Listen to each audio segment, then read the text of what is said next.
Hi friends, MP's ಕಿಚನ್ಗೆ ಸ್ವಾಗತ. ನಾವಿವತ್ತು ಮಸಾಲೆ ದೋಸೆ ಮೇಲೆ ಹಾಕುವಂಥ ಕೆಂಪು ಚಟ್ನಿ ಮಾಡೋದು ಹೇಗೆ ಅಂತ ಹೇಳ್ಕೊಡ್ತಾ ಇದ್ದೀವಿ. ಹೋಟೆಲಲ್ಲೆಲ್ಲ ಸಿಗುತ್ತಲ್ಲ, ಅದೇ ಟೇಸ್ಟ್ ಇರುತ್ತೆ. ಈಗ ಮಾಡೋದು ಹೇಗೆ ಅಂತ ನೋಡೋಣ ಬನ್ನಿ.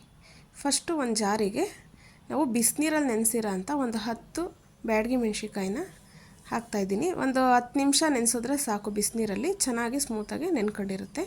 ಅದಕ್ಕೆ ಕರಿಬೇವಿನ ಸೊಪ್ಪು, 1 ಗೆಡ್ಡೆ ಬೆಳ್ಳುಳ್ಳಿನ ಸಿಪ್ಪೆ ತೆಗೆದು ಹಾಕ್ಕೋತಾ ಇದ್ದೀನಿ.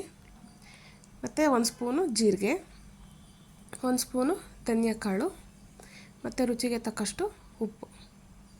ಇದನ್ನೆಲ್ಲ ಈಗ ಜಾರಿಗೆ ಸೇರಿಸ್ಕೊಂಡು ರುಬ್ಬೋದಕ್ಕೆ ಈಸಿ ಆಗಲಿ ಅಂತ ನೀರನ್ನ ಸೇರಿಸ್ಕೊತಾ ಇದ್ದೀನಿ. ನೀರು ಸ್ವಲ್ಪ ಸ್ವಲ್ಪನೇ ಹಾಕ್ಕೊಳ್ಳಿ, ಜಾಸ್ತಿ ಹಾಕ್ಬಾರ್ದು. ಈಗ ರುಬ್ಬಿರೋ ಅಂಥ ಮಸಾಲೆ ನೋಡಿ ಎಷ್ಟು ಚೆನ್ನಾಗಿ ಬಂದಿದೆ ಅಂತ ಹೇಳ್ಬಿಟ್ಟು.